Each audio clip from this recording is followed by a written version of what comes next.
आप देख रहे हैं न्यूज नाउ 24/7। ताज़ा खबरों के लिए हमारे साथ बने रहें। महाराष्ट्र के नंदुरबार में जनसभा को संबोधित करते हुए कांग्रेस सांसद राहुल गांधी ने संविधान और आदिवासी के मुद्दे पर बीजेपी पर बड़ा हमला बोला है। राहुल गांधी ने कहा कि ये चुनाव दो अहम विचारधारा की लड़ाई है। कांग्रेस इंडिया गठबंधन का कहना है कि देश को संविधान के माध्यम से चलाना चाहिए, जबकि बीजेपी वाले इस संविधान को कोरा कहते हैं। राहुल गांधी ने इस दौरान सीधा प्रधानमंत्री पर हमला करते हुए कहा कि मोदी जी, ये संविधान खाली नहीं है, इसमें गरीबों, दलितों, पिछड़ों, आदिवासियों की आवाज है। राहुल गांधी ने ये भी तंज कसा कि उन्हें क्या पता कि संविधान में क्या लिखा है, जिन्होंने इसे पढ़ा ही नहीं है। कांग्रेस नेता राहुल गांधी ने संविधान के कवर के रंग पर किए गए हमले को लेकर भी पलटवार किया। उन्होंने कहा कि वो कहते हैं मैं रैलियों में संविधान की लाल किताब दिखाता हूँ, लेकिन मैं कहता हूँ संविधान की किताब का कवर लाल हो या किसी और रंग, इसके अंदर को जो लिखा है वह ज्यादा महत्वपूर्ण है। राहुल गांधी ने कहा कि कवर के रंग से हमें फर्क नहीं पड़ता, लेकिन जो इसके अंदर लिखा है हम उसकी रक्षा के लिए जान देने को तैयार हैं। कांग्रेस सांसद राहुल गांधी ने कहा कि मैं रैलियों में जो संविधान दिखाता हूँ वो खोखला नहीं है। इसके अंदर बिरसा मुंडा, बाबा साहेब अम्बेडकर, भगवान बुद्ध, गांधी जी, फुले जी की सोच है। इस संविधान में हिंदुस्तान का ज्ञान है, देश की आत्मा है, इसमें आम आदमी की आवाज है। राहुल गांधी ने कहा कि आदिवासी मतलब हिंदुस्तान का पहला निवासी, जल जंगल जमीन पर उनका अधिकार है। बिरसा मुंडा इसके लिए अंग्रेजों से लड़े। उन्होंने कहा कि संविधान में आदिवासी शब्द लिखा है, लेकिन बीजेपी आरएसएस के लोग आदिवासी नहीं वनवासी कहते हैं। आखिर क्यों? राहुल गांधी ने कहा कि आदिवासी और वनवासी में बहुत बड़ा फर्क है। आदिवासी का मतलब हिंदुस्तान के पहले मालिक, जबकि वनवासी का मतलब जल, जंगल, जमीन पर आपका कोई अधिकार नहीं है। राहुल गांधी ने इस दौरान महाराष्ट्र की सरकार पर भी हमला बोला। उन्होंने कहा कि महाराष्ट्र सरकार यहाँ के प्रोजेक्ट्स को दूसरे प्रदेश में बेचती है, इस वजह से यहाँ के लोगों को नौकरी करने दूसरे राज्य में जाना पड़ता है। उन्होंने कई प्रोजेक्ट्स का नाम लेकर महाराष्ट्र सरकार पर हमला बोला। उन्होंने कहा कि इन सब को जोड़ा जाए तो महाराष्ट्र सरकार ने करीब 5 लाख रोजगार छीन लिए। यही कारण है कि यहाँ के युवा बेरोजगार हैं। ये जो लड़ाई है ये विचारधारा की लड़ाई है। चुनाव हो रहा है, मगर दो विचारधाराओं की, दो सोच की टक्कर है। ये कांग्रेस पार्टी कहती है, इंडिया गठबंधन कहता है कि देश को संविधान के माध्यम से चलाना चाहिए।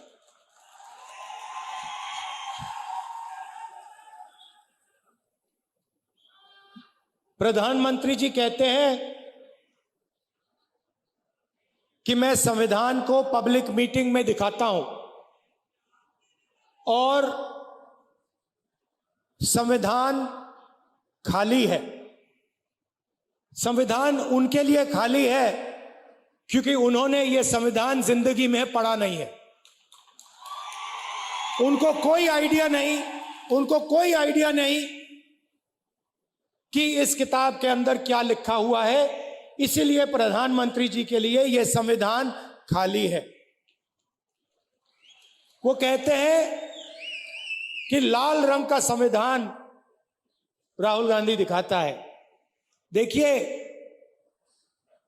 इस पर क्या रंग है, नीला है, लाल है, हमें कोई फर्क नहीं पड़ता। इसके अंदर जो लिखा है उसकी हम रक्षा करते हैं, उसके लिए हम जान देने को तैयार हैं। तो एक तरफ कांग्रेस पार्टी इंडिया गठबंधन जो संविधान की रक्षा कर रही है, मैं आपसे पूछना चाहता हूं, और आदिवासी भाई और बहन इस बात को सबसे अच्छा समझेंगे। आज हमने यहां बिरसा मुंडा जी, भैया थोड़ा सामने से हटिए, थोड़ा सामने से हटिए। ये आज हमने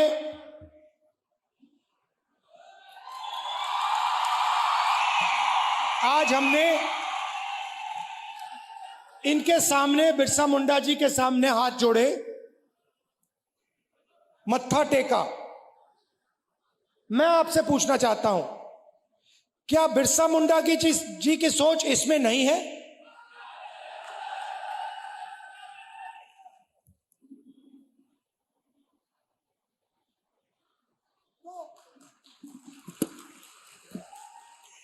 तो नरेंद्र मोदी जी कहते हैं कि ये संविधान खाली है, खोखला है, इसमें कुछ नहीं है। मैं नरेंद्र मोदी जी को समझाना चाहता हूं, और प्रधानमंत्री जी आप अच्छी तरह सुनिए, क्योंकि आप देश के प्रधानमंत्री हैं। नरेंद्र मोदी जी, ये संविधान खोखला नहीं है। इस संविधान में हजारों साल की सोच,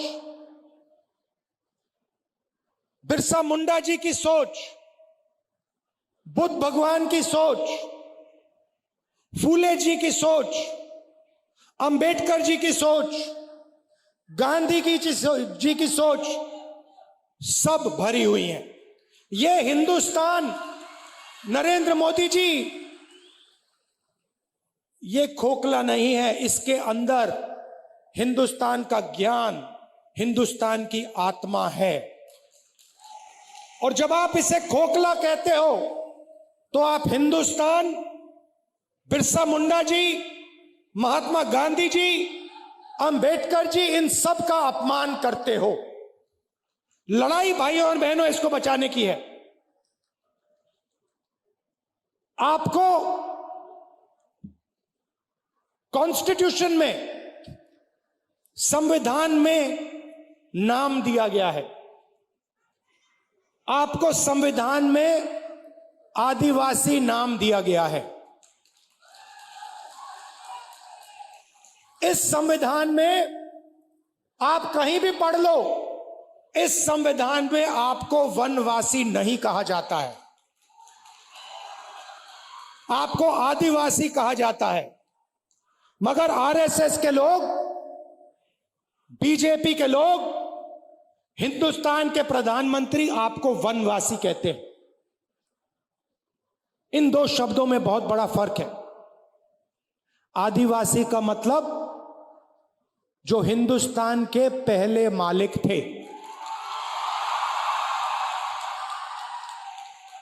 इस संविधान में बिरसा मुंडा जी ने जो त्याग किया, जो शहीद हुए, उनके शब्द हैं। इसीलिए संविधान में आपको आदिवासी नाम दिया गया है। आदिवासी नाम का मतलब समझिए। आदिवासी नाम का मतलब हिंदुस्तान के पहले निवासी, हिंदुस्तान के पहले मालिक। मतलब ये जो जल है, ये जो जंगल है, ये जो जमीन है, उसका पहला अधिकार आदिवासियों का है। ये बात, इसके लिए बिरसा मुंडा जी लड़े थे कि जमीन हमारी, जल हमारा, जंगल हमारा, और जल, जमीन और जंगल का फायदा हमें नहीं मिल रहा। इसीलिए शहीद हुए। वो अंग्रेजों से लड़े। आज वही सोच लेकर नरेंद्र मोदी, आरएसएस और बीजेपी घूम रही। वो कहते हैं आप वनवासी हो। वनवासी का मतलब आप जंगल में रहते हो। वनवासी का मतलब आपको ना जल पर, ना जंगल पर, ना जमीन पर अधिकार होना चाहिए। वो आपसे अधिकार छीनते हैं। आपको कहते हैं आप वनवासी हो, और फिर पूरे देश में जंगल काटने का काम करते हैं, आपकी जमीन छीनने का काम करते हैं। पैसा कानून कौन लाया? जमीन अधिकरण बिल कौन लाया? न्यामगिरी में कौन लड़ा? कांग्रेस पार्टी लड़ी, इंडिया गठबंधन के लोग लड़े। जमीन अधिकरण बिल से आपकी जमीन की रक्षा, पैसा कानून से, ट्राइबल राइट्स एक्ट से जंगल, जल, जमीन का अधिकार आपको। ये काम हमने किए हैं। और जैसे ही बीजेपी की सरकार आती है, काम शुरू कर देते हैं। आपकी जमीन छीनते हैं, अरबपतियों को पकड़ा देते हैं, आपका जल ले जाते हैं, आपका जंगल ले जाते हैं और आपको कहते हैं भैया आप वनवासी हो। मैं आपसे सवाल पूछना चाहता हूं, आप वनवासी हो, आस्ते आस्ते आस्ते आस्ते सब जंगल जा रहा है। 10, 15, 20 साल में हिंदुस्तान में बहुत कम जंगल बचेगा, तो फिर आप कहां के रहोगे? अगर जंगल ही नहीं रहा तो वनवासी कहां जाएंगे? आप दूसरे प्रदेशों में जाओगे, मजदूरी करोगे। वनवासी का मतलब आपके बच्चों को शिक्षा ना मिले। वनवासी का मतलब आपके बच्चे इंजीनियर, डॉक्टर, लॉयर ना बने, अपना बिजनेस ना चालू करें। वनवासी का मतलब आपके बच्चे पायलट ना बने। आदिवासी का मतलब आपके बच्चे इंजीनियर बने, डॉक्टर बने, लॉयर बने, आपके बच्चे बिजनेस चलाएं, सरकार चलाएं। यह है फर्क आदिवासी वनवासी में। अब दूसरी बात आपको बताना चाहता हूं, और इस बात को आप दिल में रखिए। हिंदुस्तान में आदिवासियों की 8% आबादी है। अगर आप 100 लोग चुनो तो 800 में से आदिवासी हैं। सही बात? तो मैंने पता लगाया, आबादी 8%। तो मैंने पता लगाया ठीक है भैया, अगर 8% आबादी है तो भागीदारी कितनी होनी चाहिए? अगर 8% आबादी तो कितनी भागीदारी? 8% होनी चाहिए। सही है गलत? सही है ना? बराबर है ना? अगर 100 में से 8 आप हो तो फिर भागीदारी भी होनी चाहिए 8 की। तो मैंने पता लगाया, मैंने कहा देखो भाई पता लगाते हैं। हिंदुस्तान की सरकार में आदिवासियों की कितनी भागीदारी है? 90 अफसर हिंदुस्तान की सरकार को चलाते हैं। 90 अफसर हिंदुस्तान की सरकार को चलाते हैं। जो आप जीएसटी का पैसा देते हो, रोज देते हो, वो पैसा दिल्ली की सरकार को जाता है, उसको 90 अफसर बांटते हैं। मैं आपसे पूछना चाहता हूं, अगर दिल्ली की सरकार 100 रुपए खर्च करती है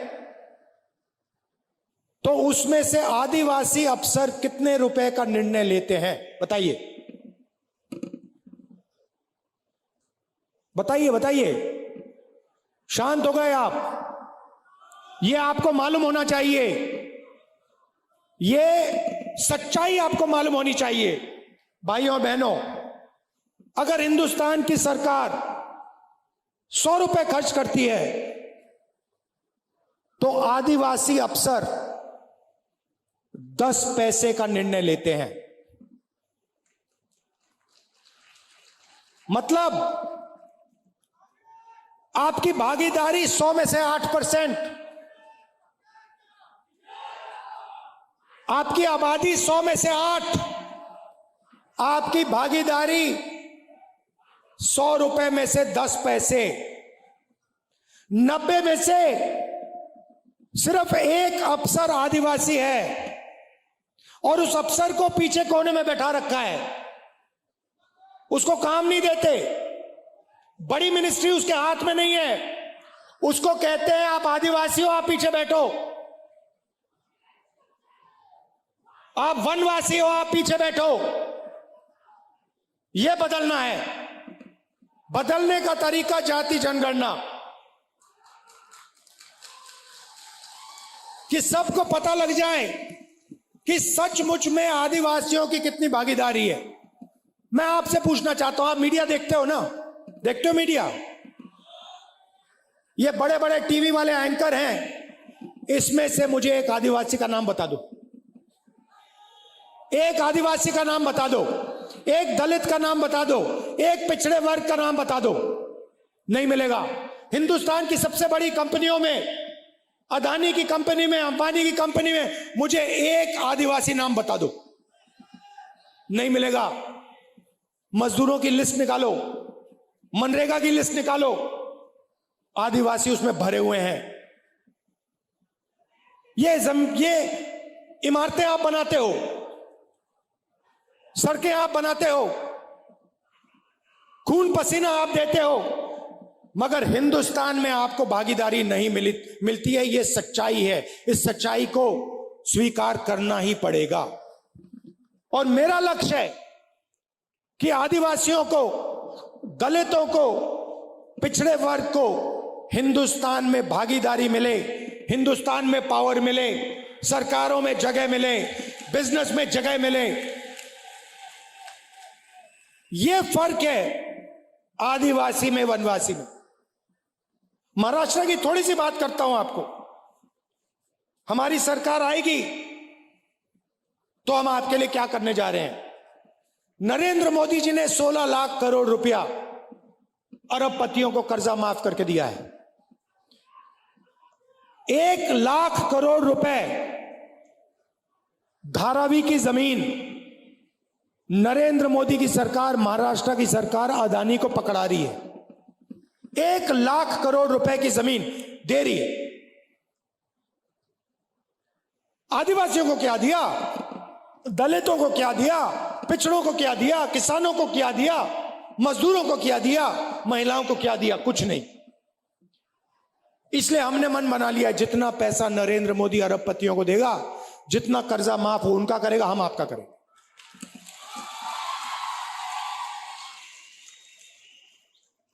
तो सबसे पहला काम, महालक्ष्मी योजना, अच्छी तरह सुनिए। ये आदिवासी बहनें जो आई हैं, आपके बैंक अकाउंट में हर महीने 1 तारीख को खटाखट 3,000 रुपए अंदर आप जगेंगी, बैंक अकाउंट में देखेंगी। और महाराष्ट्र की सरकार, कांग्रेस पार्टी की सरकार, इंडिया गठबंधन की सरकार ने सुबह ही आपके बैंक अकाउंट में 3,000 रुपए डाल दिए होंगे। उसके बाद आप कहेंगी चलो मार्केट जाती हैं, चलो मार्केट चलें। आप जब बस में मार्केट जाएंगी, आपको पता लगेगा कि कांग्रेस पार्टी की सरकार ने महिलाओं के लिए बस का टिकट फ्री में कर दिया है। आप बैठेंगी, कोई आपसे पैसा नहीं मांगेगा, आप बिना पैसे दिए बैंक जाएंगी, 3,000 रुपए बैंक अकाउंट से निकालेंगी और वापस आ जाएंगी। और जब भी आपको बस की जरूरत पड़ेगी, महाराष्ट्र में आपको कहीं भी जाना हो, महाराष्ट्र की महिलाओं से 1 रुपया नहीं लिया जाएगा। अब किसान कहेंगे, राहुल जी आपने महिलाओं को 3,000 रुपए दे दिए, इंडिया गठबंधन की सरकार ने महिलाओं को 3,000 रुपए दे दिए, हर महीने जनवरी, फरवरी, मार्च महिलाओं के बैंक अकाउंट में आ जाता है, फ्री में बस में घूमती हैं, हमारा क्या होगा? सब किसान कहेंगे। मैं उनको कहना चाहता हूं, 3 लाख रुपए तक का कर्जा आपका माफ होगा। और जब आप धान, सोयाबीन, कपास बेचोगे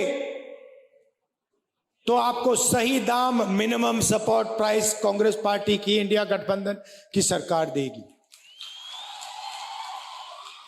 जाति जनगणना की मैंने बात कर दी।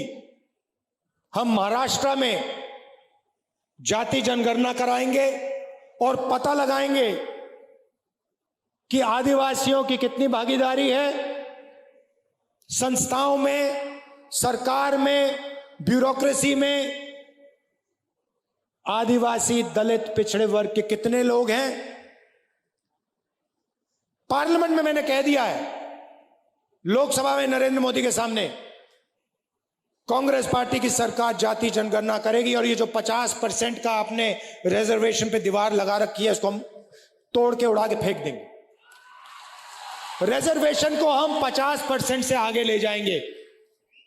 लोकसभा में मैंने बोला है, ये वायदा मैं आपसे कर रहा हूं, जाति जनगणना और 50% की दीवार कांग्रेस पार्टी की सरकार दिल्ली में तोड़ेगी, महाराष्ट्र की सरकार यहां तोड़ेगी। जाति जनगणना हम करके दिखाएंगे। सबसे ज्यादा कष्ट गरीबों को इलाज से होता है। गरीब किसान को दिल का ऑपरेशन करना हो, पेट का ऑपरेशन करना हो, किसी को कैंसर हो जाता है, कैंसर का इलाज करना होता है, तो गरीब किसान कर्ज में डूब जाता है, आत्महत्या कर लेता है। इसलिए आपकी नई सरकार, इंडिया गठबंधन की सरकार, महाराष्ट्र में सबको 25 लाख रुपए तक का बीमा देने जा रही है।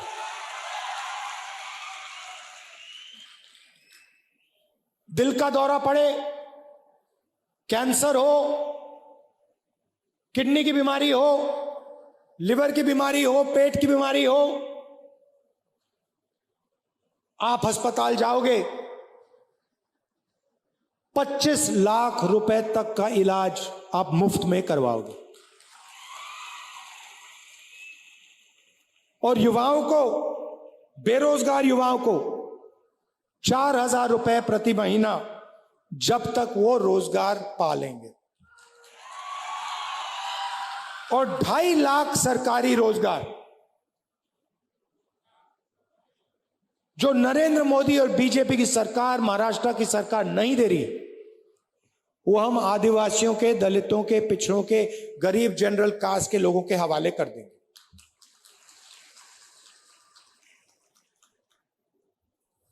महाराष्ट्र की सरकार आपके जो प्रोजेक्ट्स हैं, जो महाराष्ट्र को रोजगार देने वाले प्रोजेक्ट्स हैं, उनको दूसरे प्रदेशों में भेजती है और आपके लोग मजदूरी दूसरे प्रदेशों में जाके करते हैं। उदाहरण देता हूं, वेदांता और फॉक्सकॉन का सेमीकंडक्टर प्लांट, जिससे महाराष्ट्र के युवाओं को 10,000 रोजगार मिलते, 1.5 लाख करोड़ रुपए का प्लांट है, ये उन्होंने महाराष्ट्र से छीनकर गुजरात भेज दिया। टाटा एयरबस का मैन्युफैक्चरिंग यूनिट, 10,000 रोजगार, 1.8 लाख करोड़ का प्रोजेक्ट है, यह महाराष्ट्र की सरकार ने गुजरात भेज दिया। आईफोन बनाने का प्लांट, 2 लाख करोड़ रुपए का प्लांट, 75,000 युवाओं को रोजगार मिलता, यह उन्होंने महाराष्ट्र से छीनकर गुजरात भिजवा दिया। ड्रग पार्क, 80,000 लोगों को रोजगार मिलता, छीन के गुजरात पहुंचा दिया। गेल पेट्रोकेमिकल प्लांट प्रोजेक्ट, 60,000 करोड़ का प्रोजेक्ट था, 21,000 युवाओं को रोजगार मिलता, यह उन्होंने आपसे छीन के दूसरे प्रदेश में भिजवा दिया।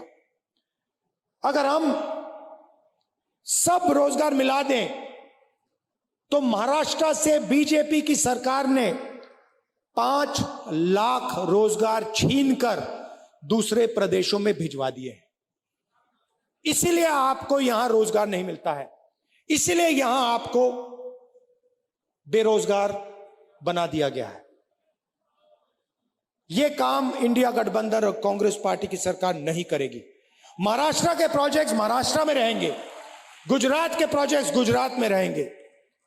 हम ये नहीं चाहते कि आपके सारे के सारे प्रोजेक्ट्स यहां से छीनकर दूसरे प्रदेशों में भेजे जाएं और आदिवासी युवा जाकर बंधुआ मजदूर बने गुजरात में, दूसरे प्रदेशों में। हम चाहते हैं कि आपको महाराष्ट्र में रोजगार मिले, सही रोजगार मिले, इज्जत का रोजगार मिले। इसीलिए हम चुनाव लड़ रहे हैं, इसीलिए हम यहां अपनी सरकार बनाना चाह रहे हैं। याद रखिए, मेन लड़ाई, सच्ची लड़ाई संविधान की है। आपको जो भी मिला, जमीन, जल, जंगल, शिक्षा, स्वास्थ्य, रोजगार, जो भी मिलता है, मनरेगा, भोजन का अधिकार, ये सब इस किताब ने दिया है। और इस किताब के अंदर पवित्र सोच है, बिरसा मुंडा जी की सोच है, महात्मा गांधी की सोच है, अंबेडकर जी की सोच है, बुद्ध भगवान की सोच है। और जब नरेंद्र मोदी कहते हैं कि यह संविधान खोखला है, इसके अंदर कुछ नहीं है, तो वो बिरसा मुंडा जी का अपमान करते हैं, बुद्ध भगवान का अपमान करते हैं, महात्मा गांधी, अंबेडकर जी का अपमान करते हैं, फूले जी का अपमान करते हैं। भाइयों और बहनों, आरएसएस इसके खिलाफ है, बीजेपी इसके खिलाफ है। इसलिए वो आपको वनवासी कहते हैं, इसलिए वो आपकी जमीन छीनते हैं, इसलिए जल, जंगल, जमीन का फायदा आपको नहीं देते। हम इसकी रक्षा करते हैं और रक्षा करते जाएंगे। आपको आपका अधिकार हम आपको दिलवाएंगे, क्योंकि आप आदिवासी हो।